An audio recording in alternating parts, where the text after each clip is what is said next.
everyone, and welcome to the first Save Corrupted QuickSave. This is a new type of episode in which I deal with a topic relating to the show or just of interest in gaming news or discussion in a relatively short space of time. So I'm thinking the general format will be less than half an hour, but we'll see how we go. When I started the show, as those who have listened to the introductory episode will be aware, I planned on the show having two different types of episodes, both of which were dependent upon an interview with an external party. The trouble with that is that when you can release content for the show is dependent upon when people are available. And I've got 3 episodes that I'm working to produce right now, but all of the interviewees were only available in the middle of June, so as a result we've gone a few weeks with no major episodes. And so, I thought about creating 2 new types of episodes that I could use to give you listening at home something to enjoy, while there may be some drought periods between the main meat episodes. And so, I have christened these new mini episodes Quick Saves, for episodes in which I quickly talk about a topic, less than half an hour, and Auto Saves, in which I talk at greater length, but just by myself. So, I hope that the puns are appreciated. So, for today's Quick Save, inaugural Quick Save, I'm going to read a few articles from Kotaku, because they are absolutely relevant to the reason that I started the show in the first place. So the first one that I want to read to you and comment on is by Nathan Grayson. It was published on June the 4th, entitled, In a Few Weeks, Minecraft Story Mode Will Be Impossible to Download. And the article reads thus. In the aftermath of development studio Telltale's closure, games like Tales from the Borderlands and Batman the Telltale series were delisted from major stores like Steam and GOG, or GOG. Now that hissing green creeper has finally come for Minecraft Story Mode. The story-based Minecraft spin-off is about to get delisted from stores. However, in this case, it sounds like even if you previously purchased the game, you won't be able to re-download it once it's been unceremoniously yanked from digital shelves. An update on the official Minecraft website warns that the impending removal will take place on June the 25th. Quote, as you might have heard, its publisher is no longer in business, which unfortunately means that Minecraft Story Mode will no longer be supported, end quote. The post reads. Begin quote again. If you've purchased these seasons, please download all remaining episodes prior to the service being discontinued in June, end quote. It reiterates that people who have previously purchased Story Mode on Windows, Mac, PS3, PS4, PS Vita, Wii U, Nintendo Switch, Xbox 360, Xbox One, Android, or iOS, should absolutely positively download the game before that date. In other words, unlike delisted games, which often remain available for re-download to people who purchased them before delisting, Story Mode will likely be gone for good come June the 25th. In an industry that already does a pretty miserable job of preserving its history, that's an enormous bummer. Now, before we carry on discussing this, it's important to recognise that GOG have clarified in their forums since that you will actually be able to re-download the game if you've purchased it prior to delisting. GOG explains in that forum post, quote, in our publisher agreements, we make sure that delisted games remain available to users who bought them, end quote.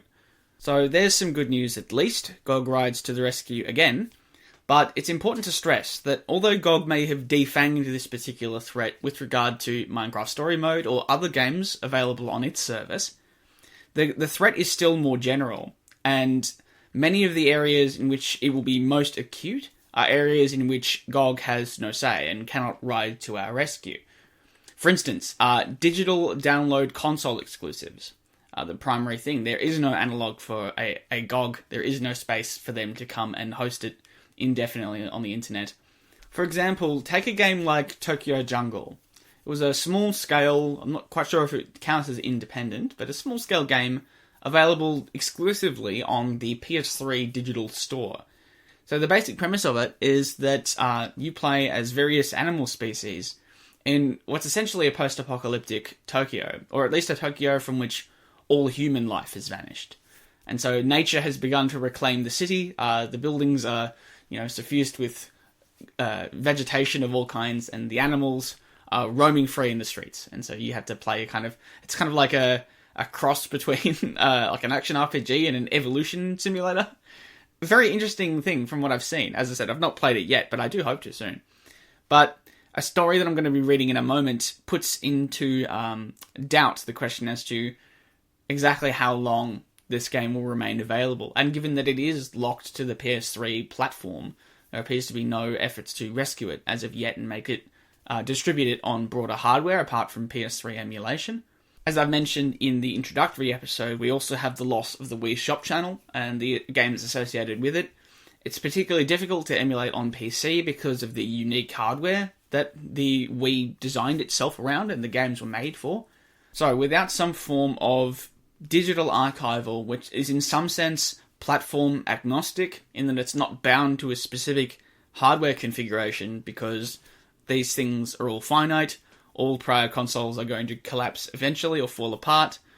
So there needs to be some way to make it transferable, or at least not bind it to certain hardware, be able to emulate certain hardware, or have a kind of side industry of making custom peripherals to make games like, for example, Wii games emulatable on PC, that sort of thing.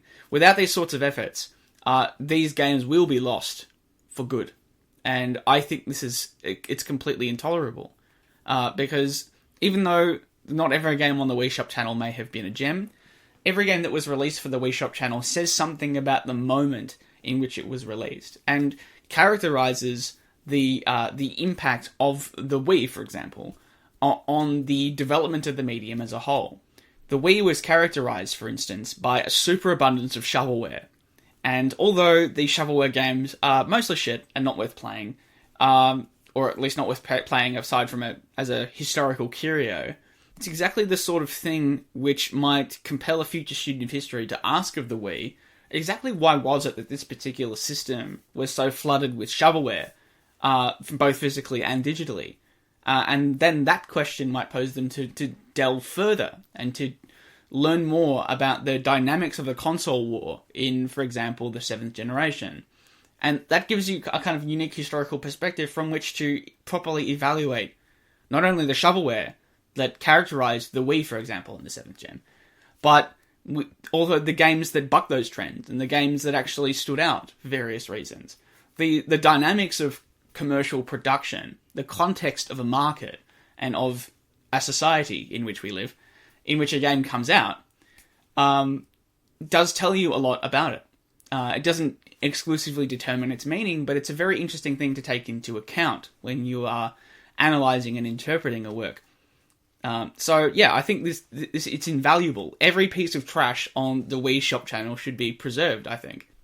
And for me, it's important that this preservation be publicly accessible. This is the thesis statement of the show, that GOG is doing an admirable job at preserving the history of games and making this more widely available through their DRM-free policy and their allowance of installing local backups. It's very important to have this kind of enable a sort of digital infrastructure of preservation. I respect them a lot. But the thing about GOG is that they are a private commercial provider of these services. Ultimately, in order to access these games, you do need to pay.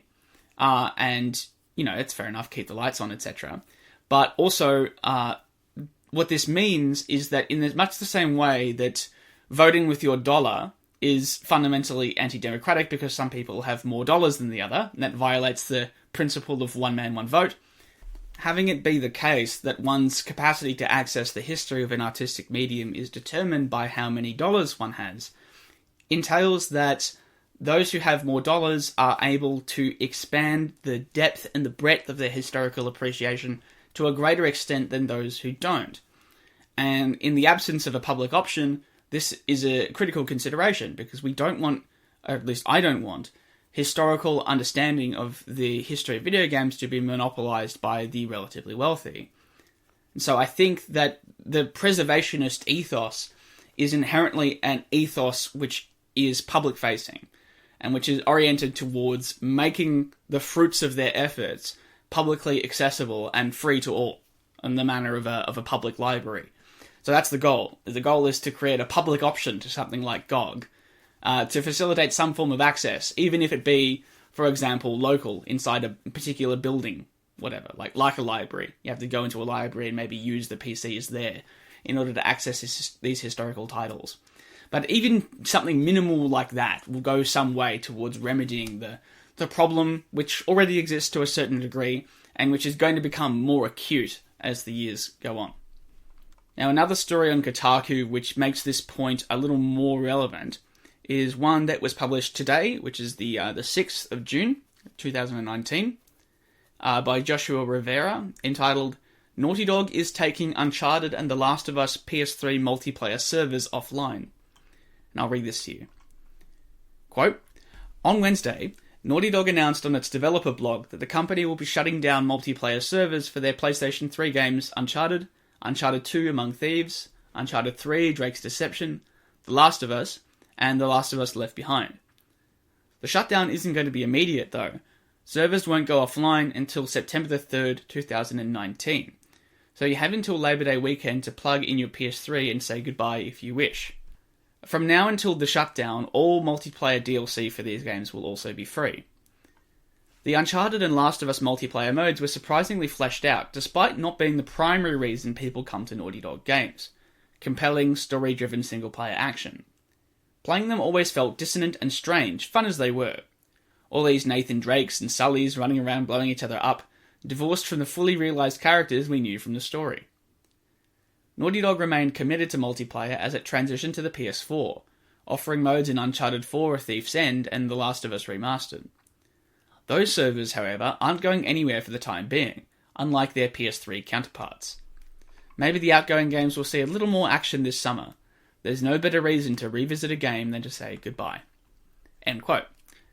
So, while this kind of thing can be expected, multiplayer servers, aren't. Most people don't expect them to be hosted by the developers or publishers forever. It does represent something of a loss. I personally did play the PS3 multiplayer of The Last of Us, and it's quite a good system. There are ways around this with regard to preservation. For example, those who are working on preserving old, retired MMOs are working on issues to kind of host sort of servers locally, or to find a way to host a server such that it doesn't require an external publisher or developer to maintain it, that it can be kind of user maintained to a certain degree. So there are solutions to the particular problem of, for example, preserving multiplayer modes. Although a less resource intensive and a more egalitarian solution is just to include fucking bots. Just bring back bot multiplayer. I am so upset that bot modes have fallen out of fashion for both, understandable reasons. They're expensive and time-consuming to produce. But a lot of my fondest memories growing up and getting into games was playing offline multiplayer for first-person shooters and stuff, playing bot deathmatch in Killzone on the PS2. Many, many hours of my early teenage years being spent playing that. So bot deathmatch would be another way to kind of be able to enable these modes to be studied in the future without requiring the heavy kind of server infrastructure or the complicated social arrangements that are necessary to create, for example, virtual servers, or to be able to host MMOs remotely or outside of a publisher-developer context. But the key issue that I think, the thing that's really scary about these servers going offline is what it says about the future of games that are coming out right now.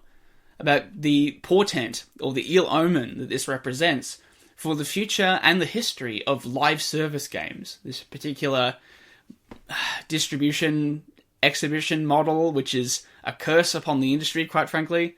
I hate live service games. Everything they represent is exactly the antithesis of my values, and as both a gamer and someone who wishes to preserve the history of art, and also someone who doesn't like being shafted, as these games are based around horrible microtransaction systems and such like that.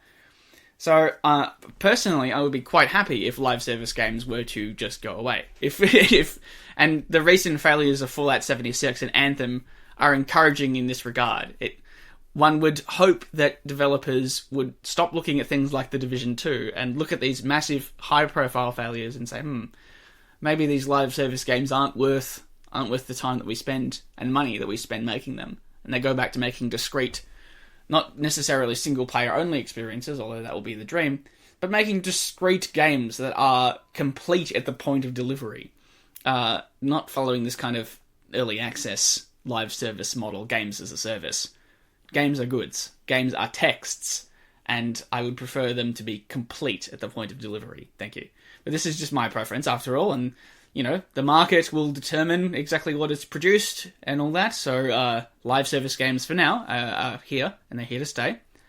But they tell us something about the time in which we live. And like with all the shovelware on the Wii Shop Channel, I do think that live service games like Destiny and like Fallout 76 and Anthem should be preserved for future generations to study exactly what the fuck went wrong in the late 2010s. Why did the industry nearly tear itself apart or threaten to bring about a successor to the North American game crash of 1983? By making these games with terrible systems, consumer hostile practices, which benefit no one but the executives, which are essentially just glorified Skinner boxes, But yeah, so it's of historical interest from that perspective. But the offlining of these servers kind of suggests a bleak future for these live service games. In that these are games that aren't explicitly multiplayer-only titles, in which there is an understanding that multiplayer-only titles, with a few exceptions, which, like Tetris, are so well designed that they are basically going to be around forever, that multiplayer-only titles have a shelf life befitting their gameplay systems. They are kept alive only so long as there's a sufficiently large community to necessitate its being kept alive. But live service games are a bit different to that. Live service games are often narrative-driven experiences. There's a lot of narrative content, in any case, alongside, these sophisticated, cooperative, competitive, multiplayer systems that would kind of be worth playing through on its own account. There is a narrative to Destiny. Fallout 76 may even have a narrative, and I wish the best of luck to anyone looking for it. But the heavy requirement of these games to be online to experience the lion's share of the content, not just from the point of view of the fact that when the game is released, and for example, if you buy a physical copy of the live service game, most of the game is not going to be on the disc, because the game, as the developers will proudly tell you, the game is forthcoming. They will hold up a roadmap and say, here is the rest of the game that you bought, and it's coming, I promise. It'll be fine, I promise. But yeah, so apart from the preservation nightmare of the fact that now many games are not coming out fully complete, and may not even be re-released with all the content on a disc, or in any coherent package, but have to be duct taped together from a base game and an endless series of updates. The actual game itself is heavily, or the games themselves rather, are often heavily dependent upon online components. Games like Anthem and Fallout 76 do necessitate to a certain degree multiplayer interaction. Games like Destiny less so, but oftentimes these games are to a great extent dependent upon online features like this. And so it's not an exaggeration to say that a significant amount of these games will be unplayable, or at least unplayable in a manner which resembles what these games were when they were making their impact at the time when they came out. And that perspective is, after all, what is required, or what is fruitful for historical study. You've got to understand what a work was attempting to do in its time to properly evaluate it from the perspective of an artistic work. So yeah, this is a nightmare scenario, and without a proper digital preservation infrastructure to keep these games alive and to preserve them when the servers go off, and they will be turned off. These servers will not be kept around in perpetuity. It is going to happen. So we need to start preparing right now and start agitating to build a structure right now to facilitate our preservation of these games into the future. So that a child, if the world survives economic catastrophe and collapse, if there are children 100 years from now, then I want that child or those children to be able to play Fallout 76 and understand for themselves that it's a wank. And really, it probably should not have been preserved. But that's a decision for the future generations to make. I don't want to force this reality upon them. I want them to retrospectively wish that no one had kept it around. And so that I think is the ethos of preservation in general. Even if you think something is shit, you want to keep it around so that future generations can play it and figure this out for themselves. This I think is the ethos of the whole show, and I hope that if you agree with me, then you will share this show far and wide to get more people on side and start talking about it with your friends who care about games. Start trying to convince people that games are an art form and that games are worth preserving. Don't just talk about Braid and Ico. There are plenty of other games to cite for games' artistic status. And just keep loving games, keep enjoying them, talking about them, and appreciating them in the way that they deserve to be appreciated. So I think this is as good a place as any to end today's quick save. I'd like to thank you all for listening, and I hope you tune in for all the subsequent episodes coming out. So the next Popular Histories episode that you can expect is going to be on Doom 1993, an absolutely classic game, a titan in its genre, partially creator of its genre to a certain extent, or popularizer. So yes, I'm looking forward to that sort of discussion. We have 2 specialist interviews booked for June. We got one with Dr. Tom Chandler on virtual worlds, his work on the virtual reconstruction of medieval Angkor Wat, and what games may have to contribute to the emerging field of the digital humanities, or virtual heritage, as he refers to it.